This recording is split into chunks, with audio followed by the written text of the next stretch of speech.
Alright, so today we're doing a AC compressor on a cx30. Mazda 3 is the same thing if it's a 7th gen. So right here, I turn the wheel. I'm going to go ahead and bring the car up. And then first we're going to take off this side panel here. So pop those two clips, and that on the fender liner. So go ahead and do that. Grab some tools, come back. Take these 10 millimeters out. So that's the big service panel. You're going to want to do that first. So we're going to take those 10 mils out. Bring those all around, keep going, drop those off, and then I'm going to go ahead and take the front 8 mils out. So it's two different sizes. The front panel is 8 mils, rear is 10. So I'm going to go ahead and pop these clips out. As you can see right here, this tool, highly recommend it. It's really good. It's probably like $10 on Amazon. Really recommend it because these clips can be kind of stubborn sometimes. So go ahead and pop that down, grab some more tools. Then we're going to come back, pop these push pins out. These you can get with a flathead pocket screwdriver, very slim one. So go ahead and take that down. Pop this other clip down, set that on the floor. I'm going to come back, grab some more tools. And we're going to go ahead right here, pop that screw out. Then we're going to fold this back, and you got two push pins. So you got those, you got that bottom one, then you got that top one. It's kind of in there, it's in the cut. But you can get it out. It's really easy. You just stick your little flathead in there and turn it to the side. They come right out. So go ahead and take that down. Set that on the floor. There's Chris. So now I'm taking my long 17 ratchet for the tensioner, the belt. You don't have to take the belt all the way out.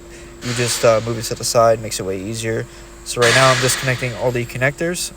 So go ahead. You have 3 connectors. You got that bottom one with a red push tab, kind of like how the Fords have it and the Chevys. Then you're going to take the other connector off on the line, and then you're going to go ahead and take the other connector on top of the compressor. So 3 total. Right now I'm taking the high pressure and low pressure line off the compressor. It's 2 10 mils. As you can see, I'm running it out right here with my hand. Boom, got that coming out. And then these lines are under a little bit of pressure, even though it's been recovered. The refrigerant has been recovered, the Freon.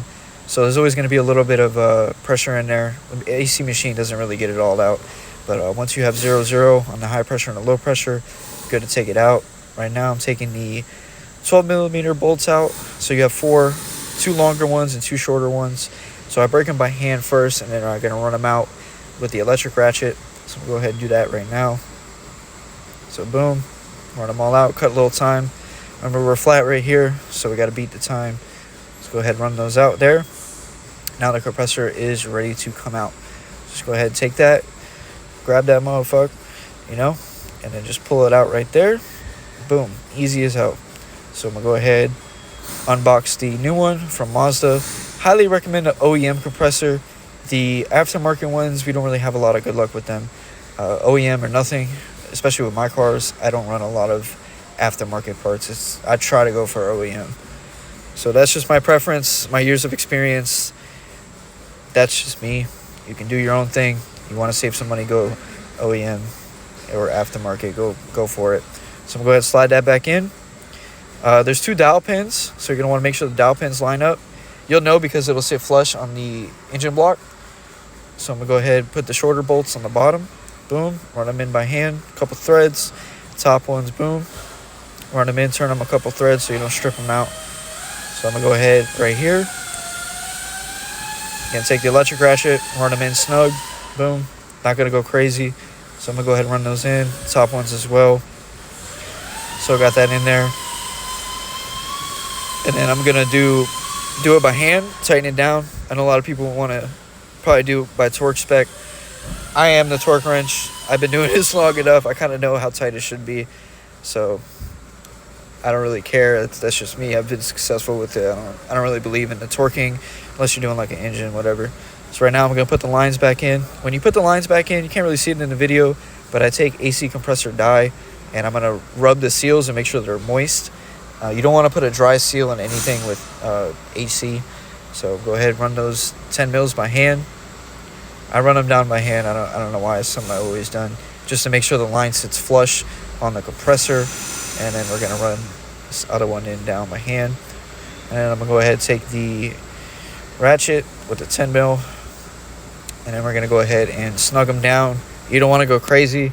You just want to do snug, and then a quarter turn, and then make sure they're tight on there.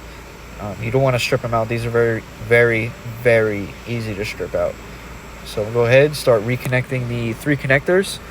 So you got the bottom one, then you got the one on the AC line right there about to plug in, boom. Then you got the other one on top of the compressor. So I'm gonna go ahead and put the tensioner down, and then we're gonna put the belt back on, slip it right on. That's why I don't take the belt all the way off. Move it to the side. Way easier, saves so much time. Boom, got that good. Check the belt clearance. Go ahead and pull that wrench out. So now I'm gonna start putting panels back. You wanna do the side panel first, so it makes it way easier once you do the side panel. So boom, put that in first before you do any other panels. So boom, push pin, and then 2 more. I don't put the other push pins in. I know in the beginning of the video we moved the fender liner to the side, but it isn't really needed. I'm just being honest with you. We don't ever really put them back, but it's not good technician etiquette, but that's just me. You can put them back if you want. So I'm gonna go ahead and put those in. You're gonna want to do that front panel first, then you're gonna do this panel. You have to do it in that order.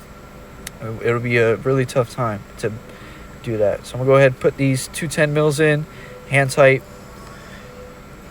Go ahead, come back and grab the gun, put the little 10 mils on there, and then we're gonna run them all in.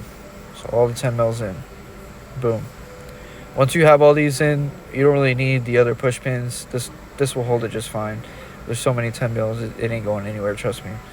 So boom, run that in, boom, run that in as well. So we're gonna come back, grab some more tools, check the GoPro. Then these are 8mm. I'm gonna run those in. Boom, boom, very good. So we're gonna come back, and then we're gonna let the car down. Quick little vape rip. Come back, bring the car down. I try to speed the video up a little bit, but this is as much as I can speed it up. There's Chris. You're gonna go ahead and bring it down, and then what I'm gonna do next is I have the AC machine still hooked up. Just gonna hit vacuum, and then we're gonna charge it, and it should be good to go.